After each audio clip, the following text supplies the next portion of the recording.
Walk into a neighborhood hardware store this month and you may notice something unsettling. The shelf where dependable wood stove polish once sat is empty. Replacement wicks for oil lamps are gone. The cast iron conditioning wax your father trusted now carries a small label that reads, "Permanently out of stock." This is not a mistake or memory failure. 10 core products that kept American households functioning for more than a century are quietly slipping away, and most of them are projected to vanish from store shelves entirely by this time next year. I spent 3 winters living alongside Amish families in Holmes County, Ohio.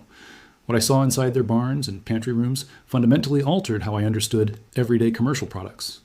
There is a clear cause behind the disappearance of these items, and there is a deeper reason Amish communities began stockpiling them decades ago.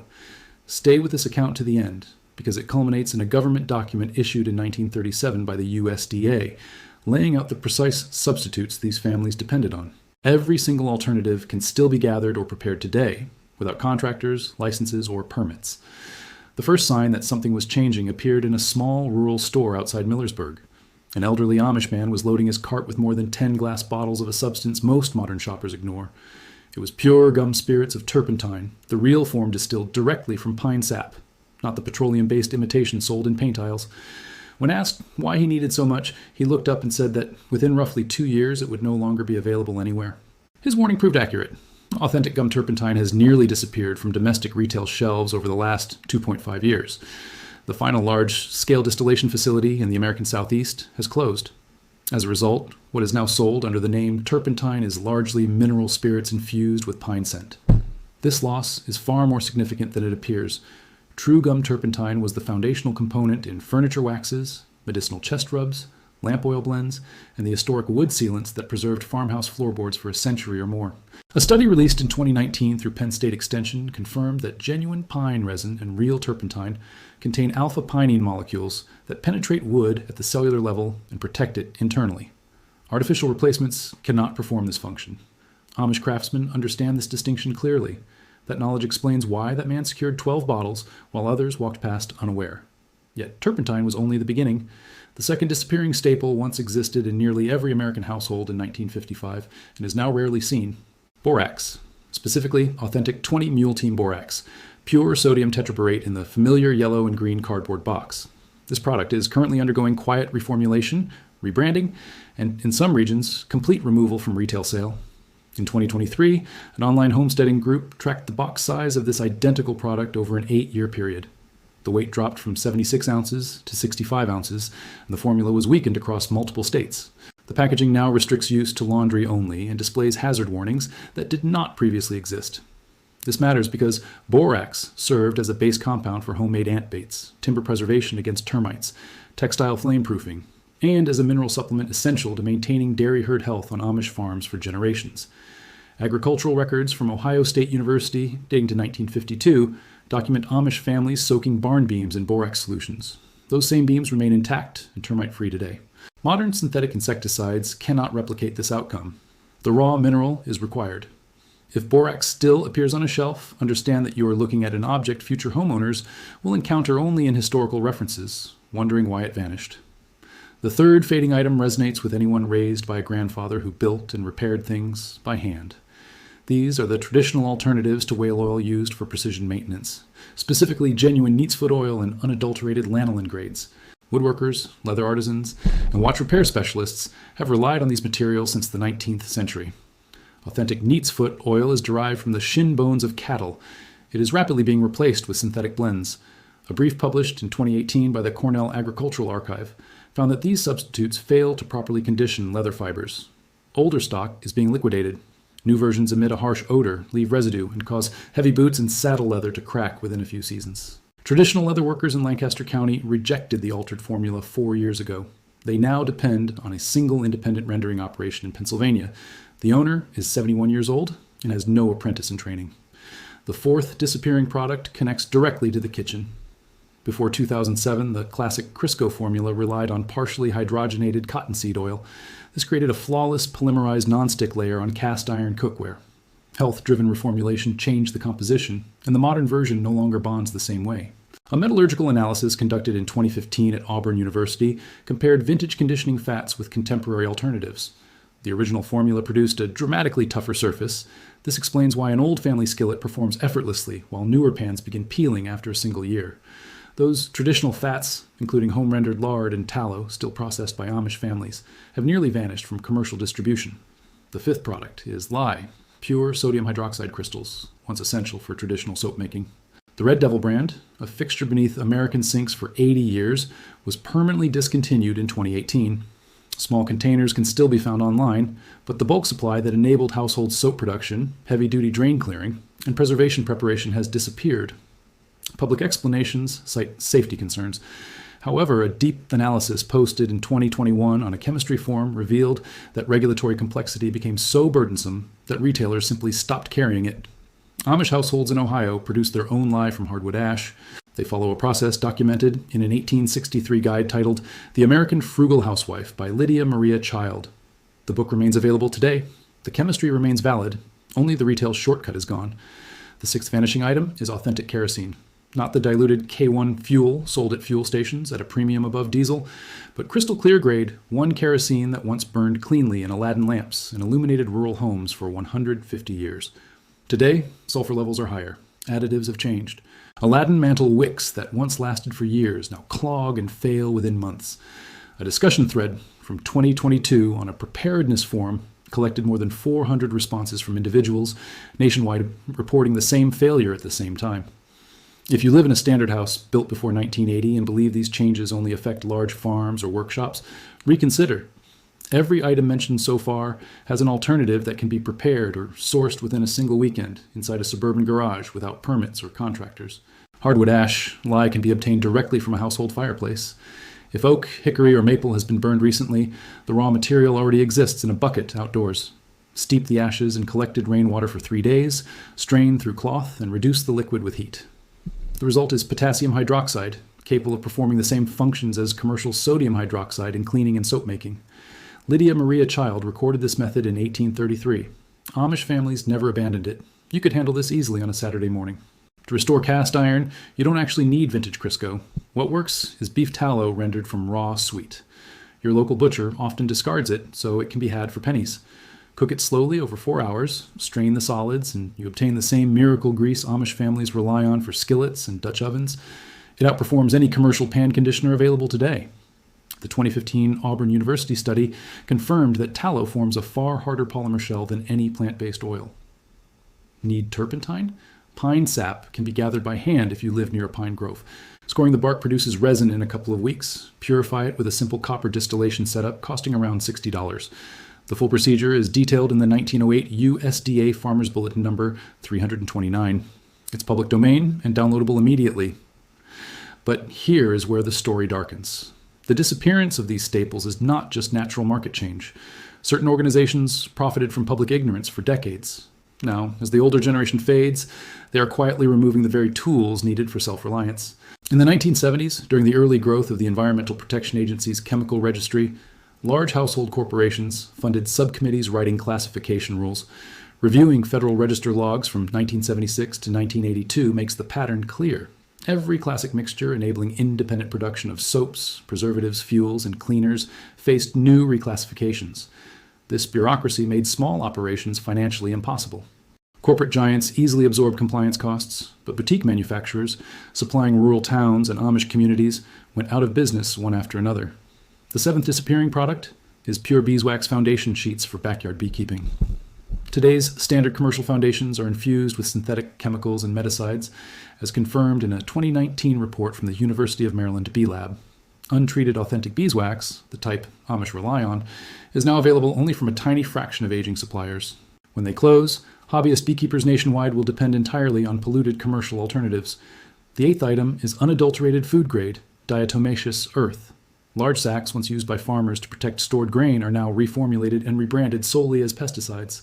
The bulk supply intended for livestock supplementation diminishes monthly. Amish farmers still use it in poultry houses, grain silos, and as a natural deworming agent following the methods outlined in a 1943 USDA Manual on Agricultural Pest Control. The ninth item is authentic shellac flakes, not the premixed canned variety with a 6-month shelf life that degrades furniture. True dry flakes from India, dissolved manually with denatured alcohol, saw stricter import regulations in 2021, causing inventories to plummet. Amish carpenters stockpiled years of these flakes before the crackdown. Furniture coated in hand-blended shellac can outlast modern polyurethane by 3 times. A 2017 University of Arizona wood science study confirmed this. The 10th and perhaps most prized item is raw carbon steel, not stainless. Foundries producing small batches of W2 and 1095 carbon steel for hand tools and blades have largely shifted to stainless steel, driven by higher profit margins. Hand-hammered scythes, axes, and knives essential to Amish daily work are now hard to replace with store-bought options. A high-quality carbon steel edge holds through months of labor, while stainless requires frequent sharpening. Over the course of this investigation, I discovered a nearly forgotten manuscript, the 1937 USDA Miscellaneous Publication, number 264, titled Farm and Home Formulas. Printed in 1937, revised in 1941, and quietly removed from the active USDA roster in the 1960s, it contains 471 recipes for homestead necessities. Leather conditioners, cement mixes, medicinal salves, fabric dyes, lamp fuels, heavy-duty soaps, and food preservation liquids are all included. It is the most complete archive of true self-sufficient American home operations before modern consumer culture took over. Within that manual, on page 148, lies a timber preservative still used by Amish builders today. It blends melted pure beeswax, raw linseed oil, and pine tar. Applied to raw wood, it forms a shield lasting 40 to 60 years without a second coat. I have personally inspected Amish structures in Lancaster County, sealed with this recipe in the 1970s. The lumber remains solid, water-repellent, and fully protected. Modern pressure-treated lumber uses copper chemicals that leach into soil and decay within 20 years. This vintage formula outlasts pressure-treated alternatives by 2 to 3 times, cost only a fraction per gallon, and can be prepared in a driveway with a steel kettle and propane burner. Copies of the manual can still be found in select agricultural libraries. My personal copy came from the Ohio Agricultural Research Center, where it sat untouched for decades. An archivist noted he had been the first person to request it in 9 years. Amish families preserved this knowledge because they never stopped using it. Modern society forgot it because corporations profit more from selling replacement pressure-treated wood every 20 years than from sharing a recipe that lasts 60. This blueprint explains why every item vanishing from American retail still performs perfectly. It's not failure. The routines of previous generations made households too self-reliant to be profitable. This heritage was deliberately removed, aisle by aisle. It is now back within reach. In 1881, a prospector named Aaron Winters uncovered a massive borax deposit in California's Death Valley. Within 3 years, the now famous 20 mule teams were hauling 10-ton loads across 165 miles of burning desert to the Mojave rail lines. By 1891, borax had entered nearly every American kitchen, washroom, and medicine cabinet. It removed laundry stains, killed cockroaches, preserved meat, softened hard water, soothed irritated skin, and disinfected minor cuts. One simple cardboard box, priced under $0.25 when adjusted to 1920s, money replaced the function of 15 specialized chemical products sold today. My grandmother kept a small metal tin of it on her windowsill for 51 years. She scrubbed cast iron with it. She treated my grandfather's athlete's foot. She wiped out ants each spring. She restored whiteness to yellowed formal linens. When she passed away in 2006, powder still remained inside that tin. She had purchased the original box for 18 cents in 1955. Today, borax has been pushed to an obscure corner of the detergent aisle. Its formulation has been altered. Sales are restricted in several states. Most household uses have been outlawed across the European Union since 2010. This did not happen because it stopped working. It happened because it solved too many problems, too effectively for too little money. Another example sits beside it in laundry history. Mrs. Stewart's liquid bluing has been produced in Bloomington, Minnesota since 1883. The recipe has not changed in 142 years. A single drop added to the final wash cycle cancels the dull yellow cast that builds in white fabrics, leaving cotton shirts and bed sheets brighter than when they were new. One 4-ounce bottle costs about $4 today and lasts a typical family roughly a year and a half. Modern optical brighteners and color-safe bleaches, by comparison, drain $60 to $90 annually while delivering inferior results. The Stewart family still runs the operation. Last spring, I spoke with their distribution lead, a woman named Linda. She explained that although they retain a loyal customer base, mostly over 70 years old, major retailers remove them year after year. Walmart eliminated them from most regional shelves in 2019. Kroger followed in 2022. Direct warehouse purchase remains possible for now. Once the final generation that knows how to use liquid bluing is gone, the product will vanish with them. Not due to weakness, but because memory failed. In Berks County, Pennsylvania, a 78-year-old woman named Esther Zook continues making lye soap exactly as her grandmother taught her in 1955. Each October, after her family processes their steer, she renders beef tallow in a heavy cast iron pot over an open fire. All winter, she saves hardwood ash from her stove. In spring, she filters rainwater through the ash in a hollowed oak barrel to extract potash lye. One batch produces around 40 bars. Supplies cost her $11. It requires a full day of labor. That soap lasts her family a year and a half and treats skin better than premium pharmacy brands. I stood in her kitchen in October 2023. The air carried wood smoke, rendered fat, and fresh lavender. After 70 years of handling raw lye and animal fat, her hands were smoother than mine. She mentioned calmly that none of her grandchildren had ever asked to learn. Her daughter-in-law buys Dove body wash from the Reading Walmart. When Esther passes, a line of household knowledge preserved for at least 5 generations will end.